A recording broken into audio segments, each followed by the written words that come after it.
నుండి మార్నింగ్ మధ్యలో తీరం దాటే అవకాశం ఉంది. దీనివల్ల విశాఖపట్నం జిల్లాలో ఎక్కువ వర్షపాతం నమోదుగా కాబోయే అవకాశం ఉంది. కాబట్టి ప్రజలందరూ కూడా ఈ సందర్భంగా అప్రమత్తంగా ఉండవలసిగా కోరుతున్నాము. అనవసరమైన ట్రావెల్ అన్నీ కూడా అవాయిడ్ చేయవలసిందిగా, ఇంట్లోనే ఉండవలసిగా ఈ సందర్భంగా కోరుతున్నాము. మీకు ఏదైనా ఇబ్బంది ఉంటే ప్రభుత్వానికి తెలియచేయడానికి కంట్రోల్ రూమ్ మనం ఏర్పాటు చేయడం జరిగింది.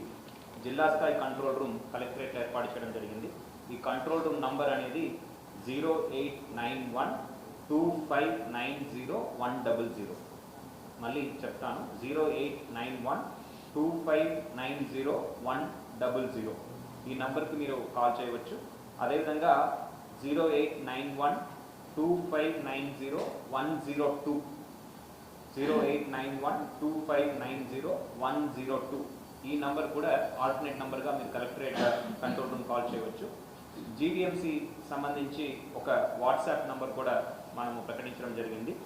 9666690669 966669 ఈ నంబర్కి వాట్సాప్ చేస్తే కూడా మీకు వెంటనే స్పందించి ఎటువంటి సమస్య ఉన్నా మిమ్మల్ని ఆదుకోవడానికి సిద్ధంగా ఉన్నాము. మన నగరంలో కొన్ని చోట్ల ఈరోజు చెట్లు కూడా పడిపోవడం జరిగింది. దాదాపు 10 చెట్లు పడినట్టు మన జీవీఎంసీ కంట్రోల్ రూమ్కి సమాచారం రావడం జరిగింది. దాంట్లో దాదాపు 8 చెట్లు వెంటనే తొలగించడం జరిగింది. మిగతా 2 చెట్లు కూడా తొలగించే ప్రయత్నం జీవీఎంసీ సిబ్బంది చేస్తున్నారు.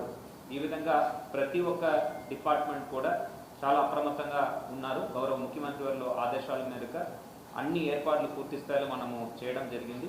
మన జిల్లాలో ఉన్న 11 మండలాల్లో ఉన్న అన్ని affected villages likely to be affected, ఏ ప్రాంతంలో ఎక్కువ డ్యామేజ్ జరిగే అవకాశం ఉందో ఆ గ్రామాలు, దాదాపు 15 గ్రామాలు మనం గుర్తించడం జరిగింది.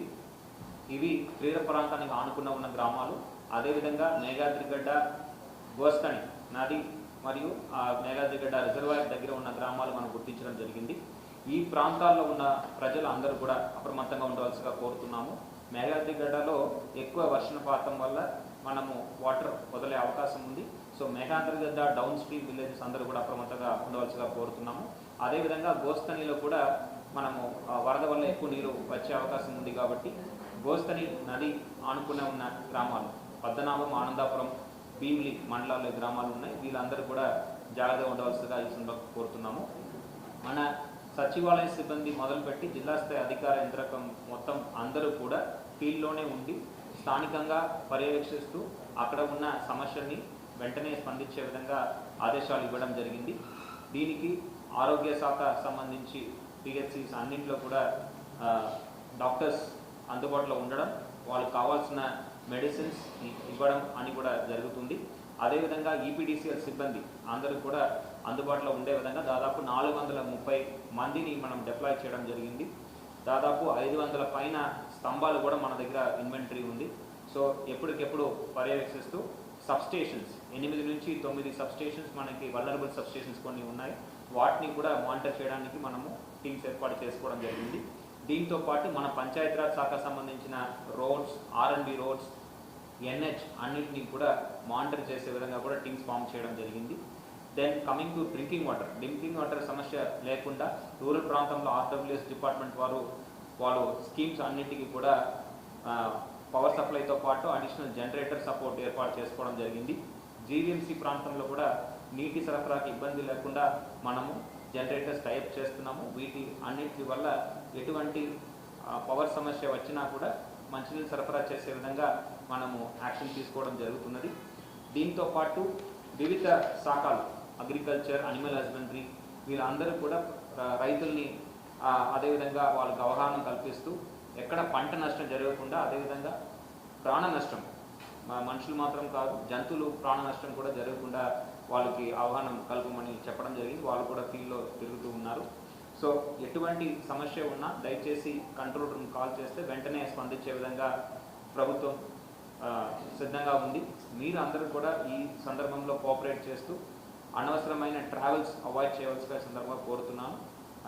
ఎటువంటి ఇష్యూస్ ఉన్నా వెంటనే ఈ నంబర్కు మీరు కాల్ చేస్తే మీరు మిమ్మల్ని రక్షించే బాధ్యత ప్రభుత్వం తీసుకుంటుంది. అదేవిధంగా కొండవాళ్ళ ప్రాంతాల్లో కొన్ని ప్రాంతాల్లో రీటైనింగ్ వాల్స్ సమస్య ఉన్న చోట మనము గుర్తించి అక్కడ ఉన్న ప్రజల్ని కోరడం జరిగింది. ఆ పక్కన ఉన్న ఐడెంటిఫైడ్ షెల్టర్స్, రిలీఫ్ క్యాంప్స్కి వాళ్ళని షిఫ్ట్ చేయడానికి మనము కోరడం జరిగింది. వాళ్ళందరూ కూడా ఈ సందర్భంగా సహకరించవలసిగా కోరుతున్నాము. ఎక్కడ మనము ఐడెంటిఫై చేసిన వల్నరబుల్ పాయింట్స్ ఉన్నాయో, ఉదాహరణకి గోపాలపట్నంలో మనము గతంలో చూసాము కొన్ని ల్యాండ్ స్లైడ్స్ వల్ల కొన్ని ఇల్లులు గత సంవత్సరం మనము కూలిపోయడం చూసాము. ఈసారి కూడా ఆ పరిస్థితి రావచ్చు కాబట్టి ప్రజలు అప్రమత్తంగా ఉండి ముందు జాగ్రత్తగా అక్కడ ఉన్న రిలీఫ్ సెంటర్స్కి, ఐడెంటిఫికేషన్ రిలీఫ్ సెంటర్స్కి వెళ్ళవలసిందిగా, ఆ రిలీఫ్ సెంటర్స్ యొక్క వివరాలు సచివాలయ సిబ్బంది ద్వారా మీరు తెలుసుకోవచ్చని సందర్భంగా తెలియజేస్తున్నాం.